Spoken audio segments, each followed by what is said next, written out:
After a tough loss, the Jags have to learn and leave it. We'll talk about that as we recap yesterday and then take a look ahead. And we'll do it in just a second here on Locked On Jaguars. You are Locked On Jags, your daily Jacksonville Jaguars podcast. Part of the Locked On Podcast Network.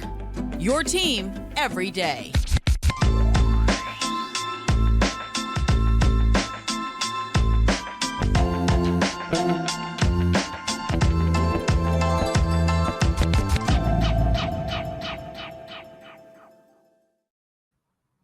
Hey, man, I'm Tony Wiggins. Thank you for joining me here on Locked On Jaguars, your daily Jaguars podcast, where it's your team every day. And we thank you for making us your first listen. Also, have to let you know that we're free on all platforms, wherever you get your podcast. Make sure you like and subscribe to the YouTube page as well.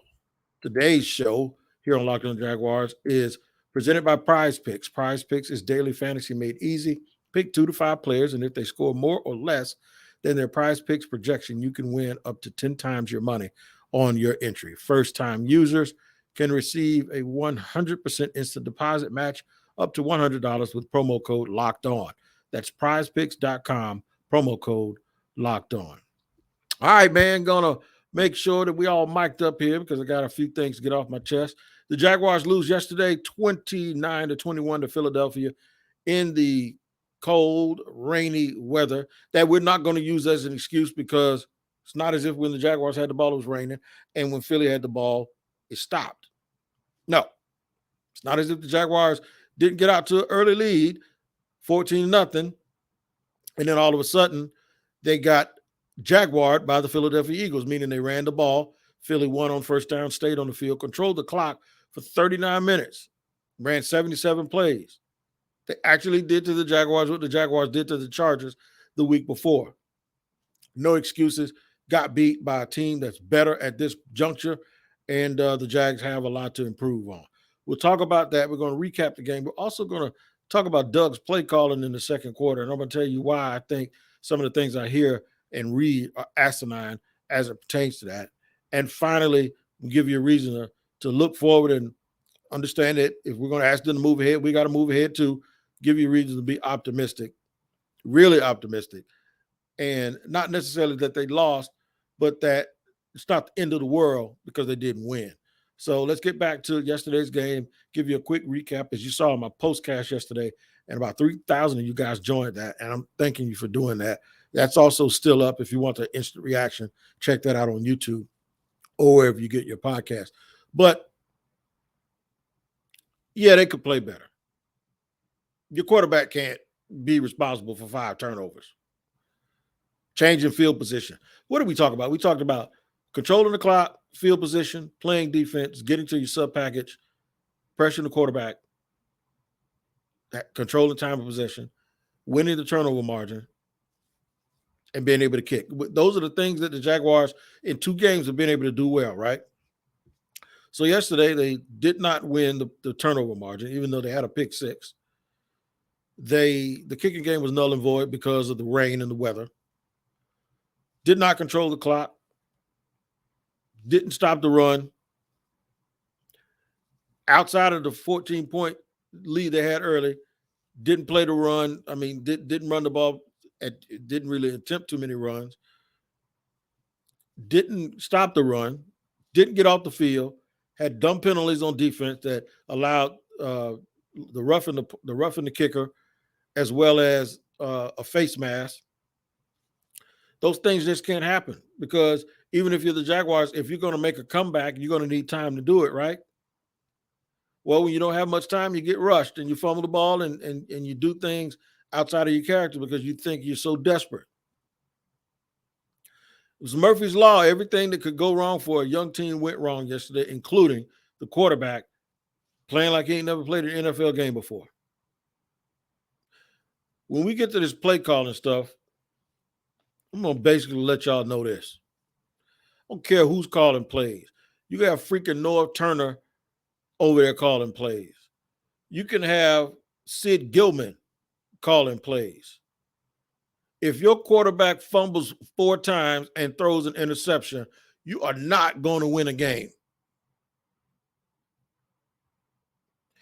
period. And for those that keep saying, and this is going to segue into the play calling segment, for those that keep saying, well, if your quarterback's having an off day, run it. Look, I get it. You wanted to run a little bit more. I'm sure they did. So I know your question is, well, they wanted to run some more. Why didn't they do it? Because I think he's in the moment as a play caller, and I think what he wants to do is get to the things that they worked on all week. I keep saying it, that Sunday isn't an experiment. Sunday is a display of what you have worked on. And when you say it's not working, you need to go do something else. I'm thinking like, how you know it's not working when they gave the ball away 5 times? You don't know if it's not working.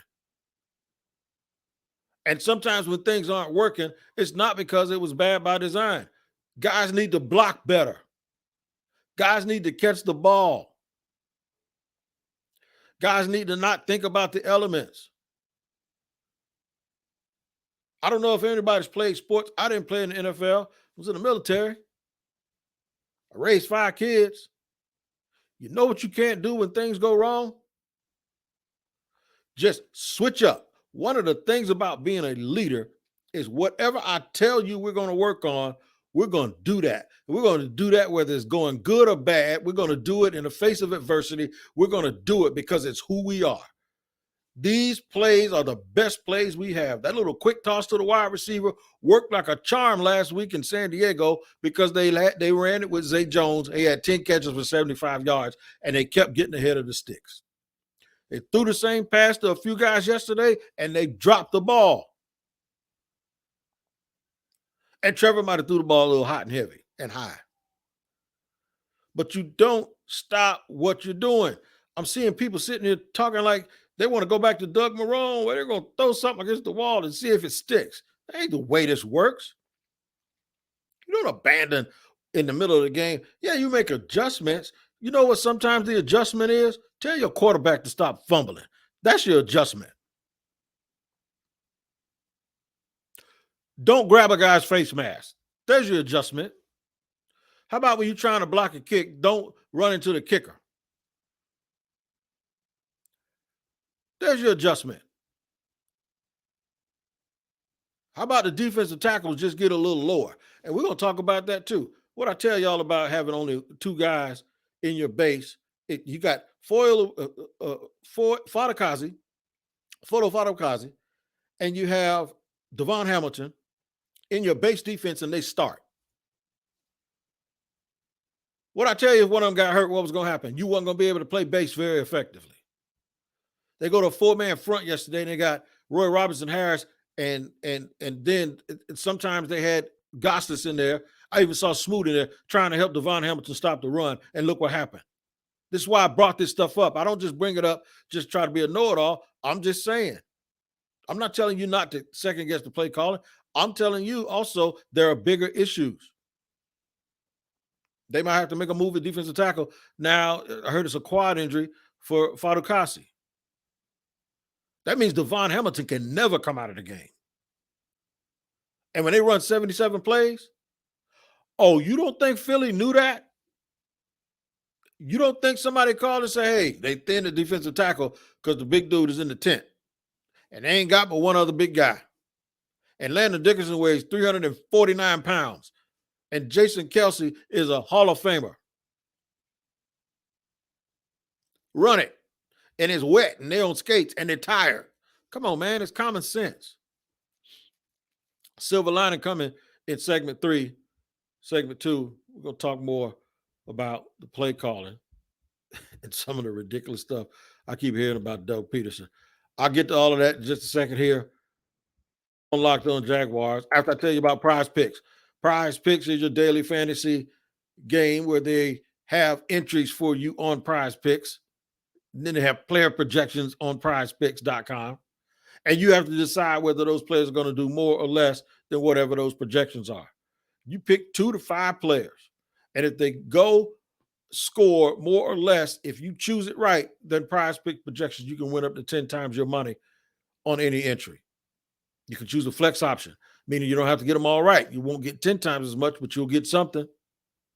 Download the PrizePicks app or go to prizepicks.com to sign up and play daily fantasy sports. First-time users can receive a 100% instant deposit match up to $100 with promo code Locked On.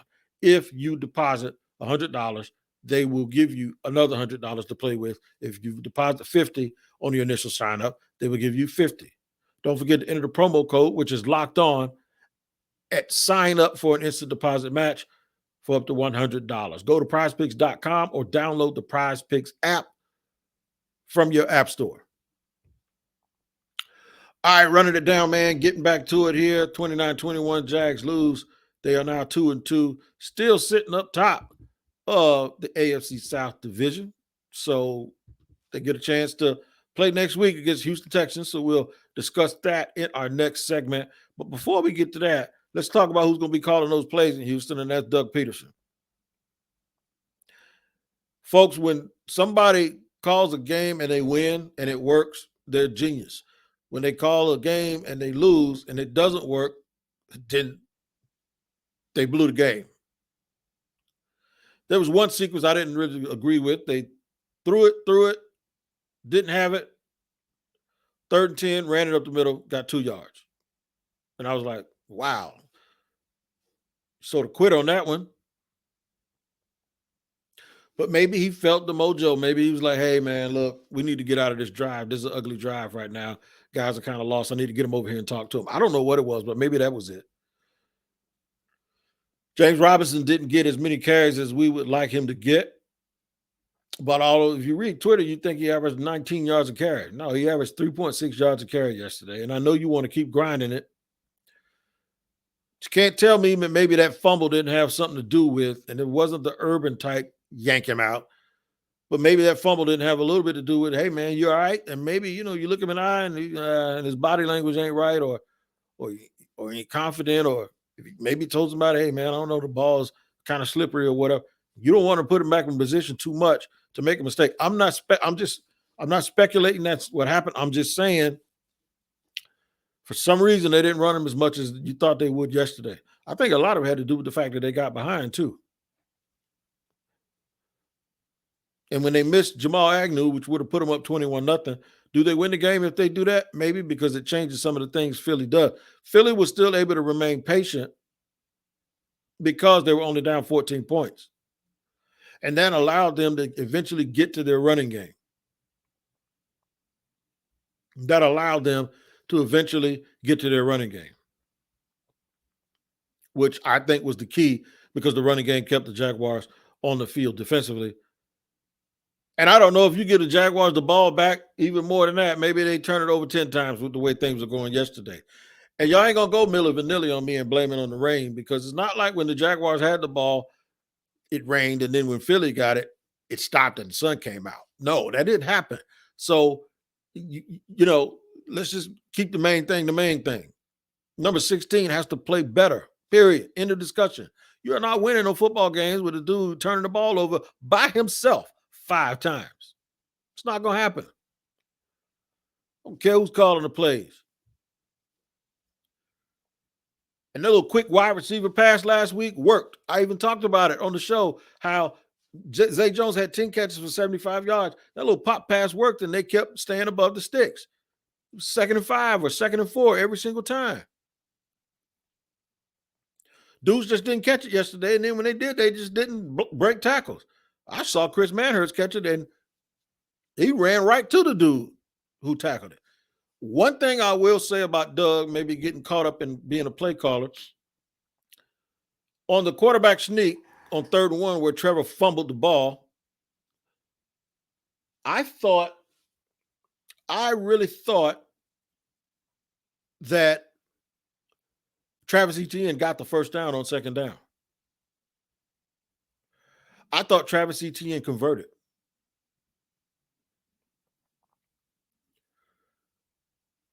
And maybe they should have took a look at it. I thought he got a bad spot. Sometimes as a play caller, it's raining, it's going, you're trying to get to the next one. Not that it makes much of a difference, but you don't call a quarterback sneak there. But once again, Trevor fumbled so much yesterday, maybe he was going to fumble again anyway. I'm not here to sitting here saying that you can't question or say, because I did it yesterday. But just to come to this sort of conclusion that Doug was terrible and got out coached is ridiculous. You can get out coached. You should have lost by 30 points with your quarterback giving the ball away 5 times on the road against a very good team in a hostile environment in a downpour of rain. They lost by 8, and there's no moral victories. But the thing is they had the ball with a chance to go down and tie the game, and Trevor fumbled again. If they tie that game yesterday and somehow figure out a way to win it, you know what? We talk about how well coached they are to be able to overcome those mistakes. And when they eliminate those mistakes, they're going to be unbeatable. So, yeah, miss me with the got out coached thing. The Jags lost. They got outplayed. And one of their Achilles heels is lack of 300-pound depth on the defensive line. It came into fruition yesterday because one of them got hurt, just like I talked about. So y'all got receipts. You go back and just pull it. In fact, the next time I'll mark it, and I'll tell you exactly where it was. It was during cut week, and I said, you better hope neither one of them gets hurt. Here's why. Because when they're in their base, you got Fadukazi and Devon Hamilton together. And I know they like to get to the sub package, but sometimes you have to stay in base, especially when the team's trying to run the ball, right? Well, when one of them gets hurt, who's the other guy they bring in to play next to the other one that stays in the game? He's not nothing like them. It's a 3 technique or a 5 technique. It's not another guy that is a run stuffer or who can slide over and play the nose or 2 gap. It's not one of those dudes. They don't have a third big dude like that on their team. Landon Dickerson is 340 some odd pounds. And Jason Kelsey probably is a Hall of Famer. They were whipping them in the middle yesterday and running through holes that a truck could have gone through. I'm going to tell you why, though. You shouldn't be too alarmed. Don't be too hard on yourself. And don't think that it's over, because it's not. After I tell you about Built Bar Puffs, they are absolutely delicious. And if you haven't had one, you're depriving yourself of one of life's greatest joys. And guess what? There's a new flavor. Delicious, indulgent cookie dough covered in chocolate. That's right. Built has done it again. Let me introduce you and your friends to a new favorite, cookie dough chunk puffs. They have a light and chewy texture, real cookie dough chunks. And of course, they're covered with 100% chocolate. All of the joys of eating cookie dough without the hassle of actually having to make it. Run to built.com to snag a box for you and your family. It'll be the perfect treat, or you can find a really good hiding place and just hoard them and keep them all for yourself. 160 calories, 15 whopping grams of protein. That is absolutely tremendous. So go to built.com, use promo code LOCKEDON15. That's right. Let me give it to you again. LOCKEDON15, and you're going to get 15% off your order. Make sure you use the promo code LOCKEDON15 at built.com. Check it out. All right, man, rolling on through here in segment 3. I'm going to give you some silver lining here about the Jaguars. They're 2-2, still on top of the division. Got the Houston Texans coming in this week. They need to win that game, man. You want to see some stuff get funny. You let them lose to Houston, and that's not what you want. You want them to regroup the same way they did from week 1 to week 2. Now you want them to go from week 4, transition to week 5, and get back on the winning track. They can do it. They're capable. Trevor has to play better. Remember that variance I talked about with the difference between his best and his worst? Yesterday was his worst. The last 2 weeks we've seen his best. He has to close that gap and shorten that up a little bit. And I know it's hard to do that when the opponents change, but you got to be who you are, man. You got to be who you are, and you got to at least be consistently close to being at your best, because then the offense, the coordinator, the coaches, they know what to expect, and the team can just play off of that. But as the quarterback, as the person that touches the ball the most on that team, other than the center, you really are responsible for ball protection and ball security. We talked a lot about Jawan Taylor and what kind of year he was having. He had 2 bad plays. One of them probably could have been avoided if Trevor wasn't a statue in the pocket. but he had 2 bad reps that cost him a little bit, but we still like Jawan Taylor. The other thing is they were upset, according to Doug Pederson. They were mad, they were angry, and that's a good thing. Now, take that anger, get back to work, get back on your horse. Jawan Taylor, Trayvon Walker. We talked about how great he played. Yesterday, he hit the wall yesterday called Lane Johnson, and that's going to happen in the NFL. So now you got to figure out how to get around. He did have one really good pressure, and he came off the ball and made some tackles. But now, how do you get to that next move where you disengage, get around a guy, show him something different, and not just try to use power, because Lane Johnson wasn't going nowhere yesterday. So some things that they can learn from. Here's your silver lining. You're going to be all right. The Colts, who you beat last week or 2 weeks ago, beat the Chiefs last week, who mollywopped Tampa. Now, I know just because A beats B and B beats C doesn't mean A can beat C, but it does give you some insight to the NFL. Anybody can beat anybody at any time. The thing is when you turn the ball over 5 times, you're not supposed to beat anybody, and the Jaguars had a chance at the end of the game to at least go and tie it. I said before, I don't think this team is one of those teams that's going to get blown out. You're on the road against a really good team, and you lay it on the ground 5 times, and you still don't get blown out. That means I might be right. I probably want a little bit more of an explanation of why they did not run the ball as much. Doug Pederson has repeatedly said, you throw to score, you run to win. If I can use a baseball analogy, you don't put your closer in until you have the lead. You do what Philly did yesterday. They ran the complement passing, but they passed to make some big plays. And in the end, when they had to hold you off and you're shorthanded at defensive tackle, they ran the ball down your throat and controlled the clock, and there was nothing you could do about it. Make sure you check out the Peacock and Williamson NFL show, which is a part of the Locked On Podcast Network. Brian Peacock and Matt Williamson. Matt's an NFL, former NFL scout, and Peacock is one of our hosts here on the Locked On Network at the Locked On 49ers. They give it to you like you can't get it anywhere else. Very, very good show, breaking it down from all of the news around the National Football League, and you'll love it. You'll love being here, man, too, until next week, until tomorrow, rather, because we're your daily podcast where it's your team every day. We're going to start moving on towards Houston and take a look at what the Jaguars have to do to get themselves back on track. We'll take a look at some of the matchups this week, the keys to the game. We also have our usual crossover, the Texans, John Hickman and Cody Davis. I'm smiling because they owe me an apology, and I think I'm going to get it. And then, of course, we'll have your pregame look on Friday. Make sure you tune in with us here. Make us your team every day, your first listen every day. We thank you for joining us, and we'll see you tomorrow.